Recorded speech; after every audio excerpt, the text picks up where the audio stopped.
ಇನ್ನು ರಾಜ್ಯದಲ್ಲಿ ಮತ್ತೆ ಕೊರೋನಾ ಸೋಂಕು ಏರಿಕೆ ಆಗ್ತಾ ಇದೆ. ಕೋವಿಡ್ ಕೇಸ್ ಏರಿಕೆ ಹಿನ್ನೆಲೆಯಲ್ಲಿ ಕೋವಿಡ್ ಟೆಸ್ಟ್ ಅನ್ನು ಕೂಡ ಆರಂಭ ಮಾಡ್ತಾ ಇದ್ದಾರೆ. ವಿಕ್ಟೋರಿಯಾ ಆಸ್ಪತ್ರೆ, ಬೌರಿಂಗ್ ಆಸ್ಪತ್ರೆಯಲ್ಲಿ ಮೊದಲ ಟೆಸ್ಟಿಂಗ್ ಆರಂಭ ಆಗಿದೆ. ನಗರದಲ್ಲಿ ಎಲ್ಲ ಆಸ್ಪತ್ರೆಯಲ್ಲಿ ಟೆಸ್ಟಿಂಗ್ ಮಾಡಬೇಕು ಅಂತ ತಯಾರಿ ಆಗ್ತಾ ಇದೆ. ಮೆಡಿಕಲ್ ಕಾಲೇಜುಗಳು, ಜಿಲ್ಲಾಸ್ಪತ್ರೆಗಳಲ್ಲಿ ಟೆಸ್ಟ್ ಮಾಡೋದಕ್ಕೆ ಪ್ಲಾನ್ ಮಾಡಿದ್ದಾರೆ. ಮತ್ತೆ ಟೆಸ್ಟಿಂಗ್ ಲ್ಯಾಬ್ಗಳು ಓಪನ್ ಮಾಡೋದಕ್ಕೆ ನಿರ್ಧರಿಸಲಾಗಿದೆ. 8 RT-PCR ಟೆಸ್ಟಿಂಗ್ ಲ್ಯಾಬ್ ಅನ್ನು ಓಪನ್ ಮಾಡ್ತಾರಂತೆ. ರಾಜ್ಯದಲ್ಲಿ ಒಟ್ಟು 35 ಮಂದಿಗೆ ಕೊರೋನಾ ಸೋಂಕು ಪತ್ತೆಯಾಗಿದೆ. ಬೆಂಗಳೂರಲ್ಲಿ 32 ಜನರಲ್ಲಿ ಕೊರೋನಾ ಸೋಂಕು ಪತ್ತೆಯಾಗಿದೆ. ಜಾಸ್ತಿ ಟೆಸ್ಟಿಂಗ್ ಅನ್ನು ಮಾಡಬೇಕು. ಈಗ ಟೆಸ್ಟಿಂಗ್ ಆಗ್ತಾ ಇಲ್ಲ, ಹಾಗಾಗಿ 35. ಒಂದು ವೇಳೆ ಟೆಸ್ಟ್ ಮಾಡೋದಕ್ಕೆ ಶುರುವಾದರೆ ಈ ಪಾಸಿಟಿವ್ ಸಂಖ್ಯೆಗಳು ಕೂಡ ಏರಿಕೆ ಆಗ್ತಾನೆ ಹೋಗ್ತವೆ. ಈಗ ಟೆಸ್ಟಿಂಗ್ ಅನ್ನು ಏರಿಕೆ ಮಾಡೋದಕ್ಕೆ ರಾಜ್ಯ ಸರ್ಕಾರ ನಿರ್ಧಾರವನ್ನು ಮಾಡಿದೆ.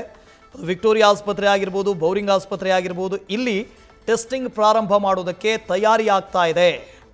ಮತ್ತೊಮ್ಮೆ ಈ ಹಿಂದೆ ಹೇಗಿತ್ತೋ ಹಾಗೆ ಸ್ಯಾನಿಟೈಸ್ ಮಾಡೋದು, ಮಾಸ್ಕ್ ಧರಿಸೋದು, ಸಾಮಾಜಿಕ ಅಂತರ ಇದೆಲ್ಲವನ್ನು ಕಾಯ್ದುಕೊಂಡ್ರೆ ಕೊರೋನಾದಿಂದ ದೂರ ಇರಬಹುದು.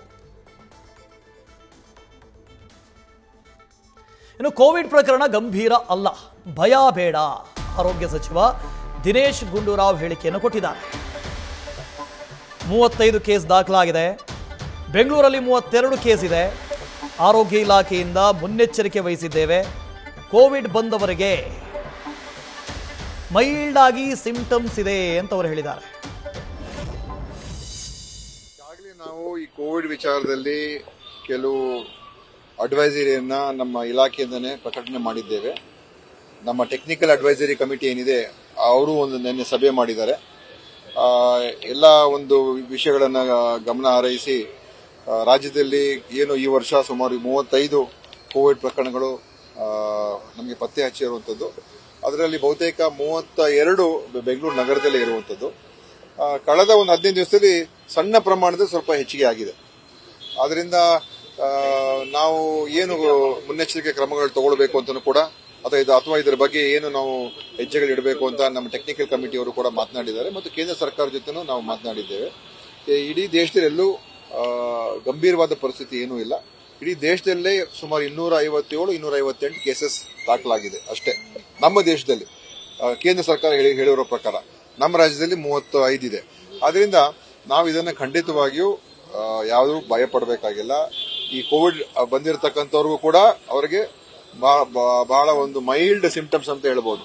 ಅವ್ರಿಗೆ ಯಾವುದೇ ರೀತಿಯ ಒಂದು ಸೀರಿಯಸ್ ಗಂಭೀರವಾದಂತಹ ಒಂದು ಕಂಡೀಷನ್ ಇಲ್ಲ.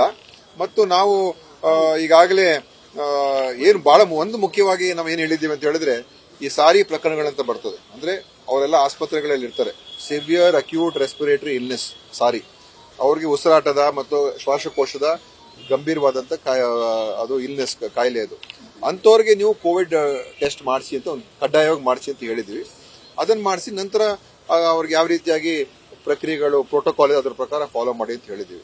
ಉಳಿದಿರತಕ್ಕಂಥದ್ದು ಯಾರಿಗೆ ಈ ಇಮ್ಯುನಿಟಿ ಕಮ್ಮಿ ಇರುವಂತವ್ರಿಗೆ, ಅದರಲ್ಲೂ ಯಾರು ಈ ಇಮ್ಯುನೋ ಸಪ್ರೆಸೆಂಟ್ ಡ್ರಗ್ಸ್ ಅಂತ ಬರ್ತದೆ, ಅವ್ರು ಅದನ್ನ ತಗೊಳ್ತಾ ಇರ್ತಾರೆ, ಅವ್ರ ಇಮ್ಯುನಿಟಿ ಕಮ್ಮಿ ಇರ್ತದೆ. ಸೊ ಅಂತವರು ಮತ್ತು ಬಾಣಂತಿಯರು ಅಂತವ್ರಿಗೆಲ್ಲ ಸ್ವಲ್ಪ ನೀವು ಜನ ಹೆಚ್ಚಿರುವಂತ ಪ್ರದೇಶಗಳಿಗೆ ಹೋದಾಗ ಅಲ್ಲಿ ನೀವು ಮಾಸ್ಕ್ ಅನ್ನ ಧರಿಸಿ ಅಂತ ನಾವು ಹೇಳಿದೀವಿ. ಅದು ಬಿಟ್ರೆ ಇನ್ನೇನು ನಮ್ಮಲ್ಲಿ ಗೈಡ್ಲೈನ್ಸ್ ಏನಿಲ್ಲ. ಯಾರು ಕೂಡ ಭಯ ಪಡಬೇಕಾಗಿಲ್ಲ. ಯಾರು ಕೂಡ ಚಿಂತನೆ ಅಥವಾ ಆತಂಕಕ್ಕೆ ಒಳಗಾಗ್ತಕ್ಕಂಥ ಅವಶ್ಯಕತೆ ಇಲ್ಲ. ಎಲ್ಲರೂ ಕೂಡ ಸಹಜ ಜೀವನ ನಡೆಸಬಹುದು, ಓಡಾಡಬಹುದು, ತಿರುಗಾಡಬಹುದು, ಪ್ರವಾಸ ಮಾಡಬಹುದು, ಎಲ್ಲ ರಾಜ್ಯಗಳಿಗೂ ಹೋಗ್ಬೋದು, ಎಲ್ಲ ಊರುಗಳಿಗೂ ಹೋಗ್ಬೋದು, ಎಲ್ಲ ಕಡೆ ಹೋಗ್ಬೋದು. ಆದ್ರಿಂದ ಇದನ್ನ ಏನೋ ಬಂದ್ಬಿಟ್ಟಿದೆ, ಮತ್ತೆ ಕೋವಿಡ್ ಬಂದಿದೆ, ಮತ್ತೆ ದೊಡ್ಡ ಒಂದು ಇದರ ಬಗ್ಗೆ ಚರ್ಚೆ ಮಾಡಿಕೊಂಡು ನಾವು ನಮ್ಮ ಒಂದು ಬದುಕಿನಲ್ಲಿ ಅನಾವಶ್ಯಕವಾಗಿ ಗೊಂದಲ ಸೃಷ್ಟಿ ಮಾಡ್ಕೊಳ್ಳೋದು ಬೇಡ. ಸದ್ಯದ ಪರಿಸ್ಥಿತಿಯಲ್ಲಿ ಏನು ಅದರ ಅವಶ್ಯಕತೆ ಇಲ್ಲ.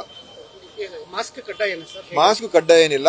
ನಾನು ಹೇಳಿದ್ನಲ್ಲ, ಯಾರು ಈ ಇಮ್ಯುನೋ ಸಪ್ರೆಸೆಂಟ್ ಡ್ರಗ್ಸ್ ಉಪಯೋಗ ಮಾಡ್ತಾ ಇದ್ದಾರೆ ಮತ್ತು ಬಾಣಂತಿಯರಿಗೆ ಒಂದು ಏನು ಪ್ರಿಕಾಷನರಿ ಮೆಜರ್ ಅಷ್ಟೇ ಅದು. ಅಂದ್ರೆ ಒಂದು ಮಾಸ್ಕ್ ಧರಿಸಿದ್ರೆ ಒಳ್ಳೇದು.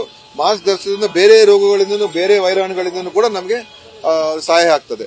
ಮತ್ತೆ ಇನ್ನೊಂದು ಹೇಳಿದ್ರೆ, ಆದಷ್ಟು ಮಟ್ಟಿಗೆ ಒಂದು ಸ್ವಚ್ಛತೆಯನ್ನು ಕಾಪಾಡಿಕೊಂಡು ನಮ್ಮ ಏನು ಸ್ಯಾನಿಟೈಸರ್ ಅನ್ನು ಉಪಯೋಗಿಸುವಂತದ್ದು ಎಲ್ಲೆಲ್ಲಿ ಸಾಧ್ಯ ಆಗುತ್ತೆ ಮಾಡಿ. ಅದು ಎಲ್ಲದಕ್ಕೂ ಕೂಡ ಒಳ್ಳೇದೆ. ಈಗ ಸಾಂಕ್ರಾಮಿಕ ರೋಗಗಳು ಇರ್ತದೆ, ಬೇರೆ ಬೇರೆ, ಈಗ ಮಳೆಗಾಲ ಎಲ್ಲ ಇರೋದ್ರಿಂದ ಕೋವಿಡ್ ಒಂದೇ ಅಲ್ಲ, ಇನ್ನು ಉಳಿದ ಬೇರೆ ವೈರಲ್ ಇನ್ಫೆಕ್ಷನ್ಸ್ಗೂ ಕೂಡ ತಡೆ ಹಿಡಿದಕ್ಕೆ ಅದು ಅನುಕೂಲ ಆಗ್ತದೆ.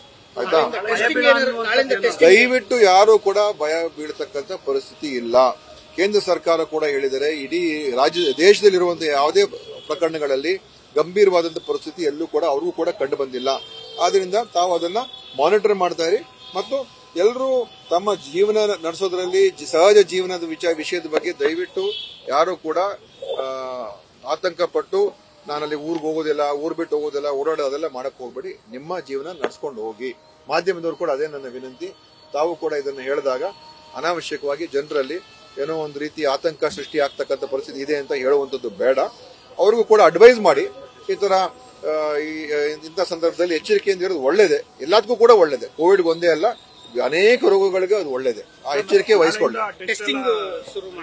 ಸ್ವಲ್ಪ ಮಟ್ಟಿಗೆ ನಾವೀಗ ಟೆಸ್ಟಿಂಗ್ ಕಿಟ್ಸ್ ಎಲ್ಲ ತಗೊಂಡಿದೀವಿ.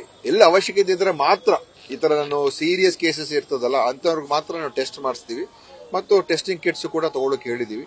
ಆಮೇಲೆ ಏನಾದರೂ ಅವಶ್ಯಕತೆ ಇದ್ರೆ ಕೆಲವು ಔಷಧಿಗಳನ್ನು ಕೂಡ ಖರೀದಿ ಮಾಡೋದಕ್ಕೆ ನಾವು ಹೇಳಿದೀವಿ. ಮಾಡಿಸ್ಕೋಬಹುದು. ಟೆಸ್ಟಿಂಗ್ ಯಾರಿಗಾದ್ರೆ ಮಾಡಿಸ್ಕೋಬೇಕು ಅಂತಿದ್ರೆ ಖಂಡಿತ ಅವರು ಮಾಡಿಸ್ಕೋಬಹುದು. ನಮ್ಮ ಆಸ್ಪತ್ರೆಯಲ್ಲಿ ಕೂಡ ಬಂದು ಮಾಡಿಸ್ಕೋಬಹುದು, ಖಾಸಗಿ ಆಸ್ಪತ್ರೆಯಲ್ಲೂ ಕೂಡ ಮಾಡಿಸ್ಕೋಬಹುದು. ಬೆಂಗಳೂರಲ್ಲಿ ಜಾಸ್ತಿ ಕೇಸ್ ಅಂತ ಹೇಳ್ತಾ ಇದ್ದೀವಿ. ಬೆಂಗಳೂರು ಯಾಕಂದ್ರೆ ಪ್ರತ್ಯೇಕವಾಗಿ ವಾರ್ಡ್ ಗೀಡ್ ಆ ತರದ್ದು ಇಲ್ಲ ಸದ್ಯಕ್ಕೆ ಏನೂ ಇಲ್ಲ. ಆತರ ಯಾವುದೋ ಪ್ರತ್ಯೇಕ ವಾರ್ಡ್, ಐಸೋಲೇಷನ್ ವಾರ್ಡ್ಸ್ ಅದು ಇದು ಏನಿರೋದಿಲ್ಲ. ಯಾರು ಕೋವಿಡ್ ಪಾಸಿಟಿವ್ ಆಗಿರ್ತಾರೆ ಅವರು ಅವ್ರ ಮನೆಯಲ್ಲೋ ಅಥವಾ ಅವರ ಆಸ್ಪತ್ರೆಯಲ್ಲಿ ಅವರು ಯಾರ ಜೊತೆನೂ ಕೂಡ ಒಂದು ಜ್ವರ ಕಮ್ಮಿ ಆಗೋವರೆಗೂ ಅವರು ಬೇರೆ ಜೊತೆ ಸಂಪರ್ಕ ಇಟ್ಕೊಳ್ಳದೆ ಇರೋದು ಒಳ್ಳೇದು ಅಷ್ಟೇ. ನ್ಯೂಸ್ ಫಸ್ಟ್ ನಿರ್ಭೀತಿಯಿಂದ ನಿಮ್ಮ ಪರವಾಗಿ.